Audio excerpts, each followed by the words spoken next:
eu queria dar um pequeno panorama aqui para aquele irmão que às vezes não consegue entender muito bem a escatologia. Lembremos que o livro do Apocalipse muitas vezes ficou como um livro fechado, embora os selos tivessem sido abertos já pelo Cordeiro, né? E o significado de Apocalipse é revelação. Revelação fechada? Lembremos que muitas vezes os irmãos tinham medo do Apocalipse. Então deixa eu tentar ser um pouco mais claro aqui, até alguém pode pensar, vai ser um pouco raso, mas deixa eu tentar alcançar esses queridos irmãos que estão nos ouvindo aqui também. Nós falamos sobre a dispensação, ou as dispensações, poderíamos citar todas elas, vou citar rapidinho aqui, desde a primeira, você tem a dispensação da inocência dentro do Jardim do Éden, depois da consciência, depois do governo humano, depois patriarcal, depois de Israel, da lei, aí então você tem da igreja. Estamos vivendo a dispensação da igreja, ok? Eu gosto de citar a dispensação da igreja, porque quando a gente fala de dispensação da graça, parece que as outras dispensações não tiveram graça, né? Mas também é chamada de dispensação da graça. O que acontece a partir daí? Existe na escatologia bíblica o que a gente chama de período de preparação, pastor Elias. Esse período de preparação é um período de curto tempo. Por quê? Esse período de preparação que precisa acontecer é exatamente para sinalizar, primeiro, que a igreja ela será arrebatada. Segundo, que a grande tribulação está chegando. E é isso, por isso que a gente trata esses sinais. Então esse período de preparação é muito discutido entre os teólogos, principalmente quanto à guerra de Gog e Magog, que é a guerra que está lá em Ezequiel 38 e 39. E que ninguém pode fechar os olhos para isso aqui. Não, porque está lá. Não se cumpriu ainda, irá se cumprir. Então. Ok?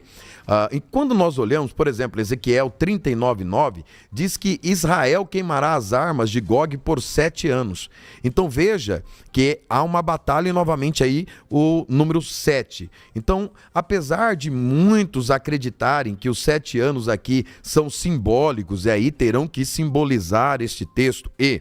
Estamos falando que nós estamos interpretando a Bíblia sempre enquanto possível, de maneira literal. Esta configuração de Ezequiel 38 e 39, eu convido os irmãos, recentemente nós tivemos uma escola bíblica dominical, a nossa querida escola bíblica dominical, importantíssima, falando sobre o livro de Ezequiel e tratou isso. Inclusive eu dei essa aula lá para os irmãos de Pinheiros, mostrando o seguinte, que aquela configuração, ela deve acontecer para a preparação da grande tribulação.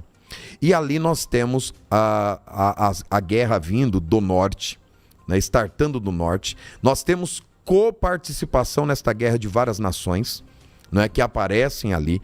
O mundo, as nações estarão se organizando para esta guerra, porque muitas, pelo texto que nós falamos de Mateus, não dá para ficar em cima do muro, ou são nações bodes ou são nações ovelhas. Nós vemos os líderes políticos, porque é uma situação geopolítica, né? Nós vemos os líderes políticos se posicionando. Parece, inclusive, né? Aliás, eu vi o nosso presidente da nação, se posicionando também. Né? Ele teve que se posicionar. E eu acredito que agora começa exatamente essa preparação onde os líderes políticos eles vão se posicionando. Né? O presidente dos Estados Unidos, o Biden, se posicionou a favor de Israel. E, inclusive, mandou para lá já soldados, exatamente. Então, pastor Elias, falando de Ezequiel 38 e 39, essa batalha de Gog e Magog, segundo o próprio pastor Antônio Gilberto, indica que ela pode acontecer, deve acontecer pouco antes da grande tribulação.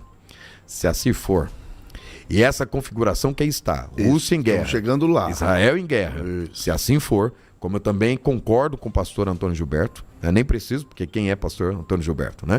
Mas corroborando com o que ele escreveu, não é? E o que ele pensava, nós podemos estar sim